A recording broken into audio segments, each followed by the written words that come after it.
de Jésus-Christ selon saint Matthieu.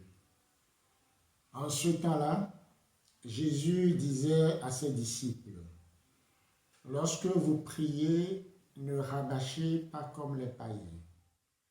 Ils s'imaginent qu'à force de paroles, ils seront exaucés.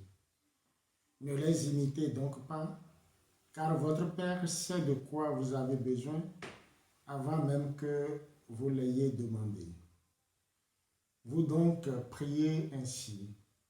Notre Père qui est aux cieux, que ton nom soit sanctifié, que ton règne vienne, que ta volonté soit faite sur la terre comme au ciel. Donne-nous aujourd'hui notre pain de ce jour. Remets-nous nos dettes comme nous-mêmes nous remettons leurs dettes à nos débiteurs. Et ne nous laisse pas entrer en tentation, mais délivre-nous du mal. Car si vous pardonnez aux hommes leurs fautes, votre Père céleste vous pardonnera aussi. Mais si vous ne pardonnez pas aux hommes, votre Père non plus ne pardonnera pas vos fautes.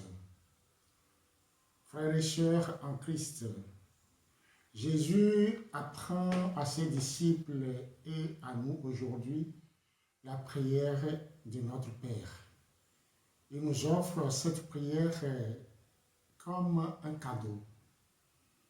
D'abord, dans le Notre Père, nous reconnaissons en premier l'existence de Dieu et de son règne.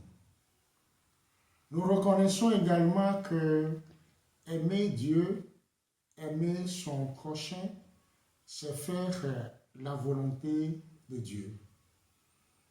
Et ensuite vient la première demande, celle qui s'intéresse aux besoins fondamentaux de l'être humain, le pain quotidien.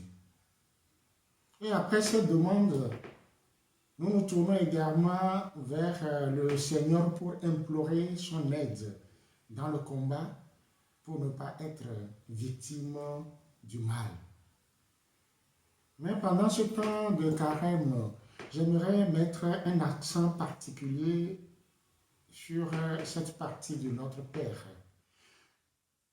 Remets-nous nos dettes comme nous-mêmes nous remettons leurs dettes à nos débiteurs. Pardonner, c'est permettre à l'autre de vivre, c'est lui redonner vie. Et pardonner, c'est prendre soi-même une bouffée d'oxygène. Alors pendant ce temps de carême, le Seigneur nous dit d'ouvrir notre cœur. Ouvrir notre cœur pour accueillir son pardon, sa grâce, mais ouvrir notre cœur à notre prochain et pardonner.